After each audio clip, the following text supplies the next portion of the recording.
Nous allons maintenant écouter Michel Berger, qui est donc manipulateur à l'hôpital d'Annecy.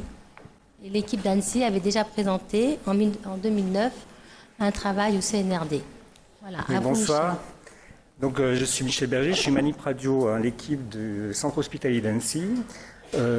Comme le disait tout ce beau monde, hein, on a fait un gros travail depuis 2009. En fait, en 2009, il y a eu une prise de conscience dans le service. On s'est rendu compte qu'au niveau de la douleur, il y avait beaucoup de lacunes. Et donc, depuis 2009, il y a eu vraiment une prise de conscience collective dans le service, qui fait que, donc, comme vous pouvez le voir, il y a un plateau technique qui est assez standard. Hein, c'est pas un très gros centre hospitalier, mais suffisamment gros pour être quand même, on est 35 manipulateurs. Et deux infirmières et une dizaine de médecins radiologues. Donc ça fait quand même pas mal de monde à drainer tout ça pour essayer de motiver tout ce monde pour essayer d'arriver à quelque chose de très cohérent surtout. En fait, nous, ce qu'on recherchait dans le service, c'est d'être cohérent.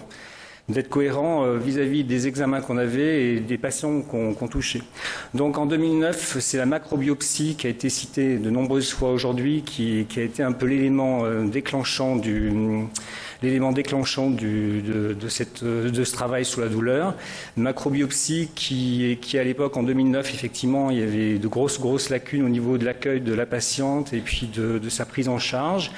Donc à ce moment-là, il y a vraiment une prise de conscience d'une infirmière et d'une manipulatrice qui ont estimé qu'il fallait vraiment faire quelque chose. Donc avec l'aide du CNRD et de la fondation Apicil, on a réussi à mettre en place tout un protocole et nous on s'est beaucoup appuyé sur l'hypnoanalgésie. Donc depuis 2009, maintenant on est parti donc avec 3 personnes qui ont été formées à l'hypnoanalgésie. Et ensuite, depuis 2009, maintenant on est 9 personnes à être formées à l'hypnoanalgésie. Donc c'est ce que j'ai expliqué un petit peu dans la journée avec les gens avec qui j'avais discuté. Le fait qu'il n'y ait que 9 personnes, finalement, c'est peu dans le service qui soient formés, mais ça a créé un élan, en fait. Et c'est surtout sur cet élan-là qu'on travaille, parce que finalement, on se rend compte que les équipes qui ont fait cette formation d'hypnoanalgésie, ça a créé vraiment ça fait un peu boule de neige, ça a créé une ambiance dans le service. L'accueil des patients est complètement, ça a été assez révolutionnaire, on peut le dire. Et du coup, de cette manière, on espère vraiment arriver à saupoudrer, comme on dit en hypnose. On saupoudre un peu, ça fait depuis 2009 on saupoudre, et là on se rend compte qu'il y a vraiment un gros travail qui est fait, et c'est très efficace. Donc surtout.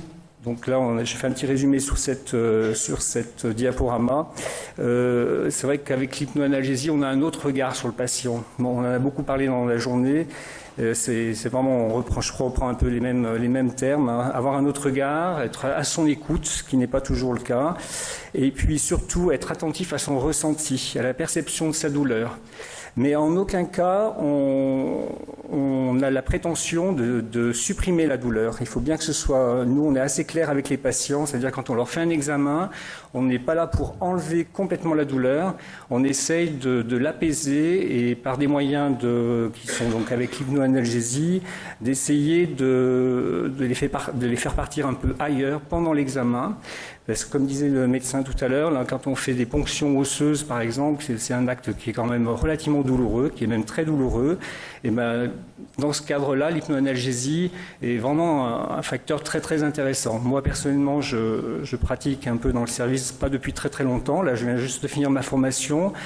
Et je peux vous dire que c'est très intéressant et surtout, on se rend compte par rapport à la douleur, on arrive à graduer un petit peu la douleur, même si en hypnoanalgésie, on évite d'utiliser la fameuse du 1 à 10, vous avez mal comment, on l'utilise pas en hypnoanalgésie, on est sur le ressenti des patients. Et du coup, on fait le point, parce qu'il faut qu'il y ait quand même quelque chose qui soit marqué sur le dossier, donc on fait un point avant avec le patient, pendant l'examen et après l'examen, et on se rend compte qu'il y a vraiment une douleur qui baisse très fortement pendant l'examen sous hypnoanalgésie. Donc du coup, voilà, donc ça a été initié par 2 radiologues, parce que nous, on a la chance aussi d'avoir des radiologues qui sont très impliqués dans le service. Et une antenne douleur aussi au niveau du centre hospitalier qui est très favorable à cette technique et qui nous aide beaucoup dans le fonctionnement.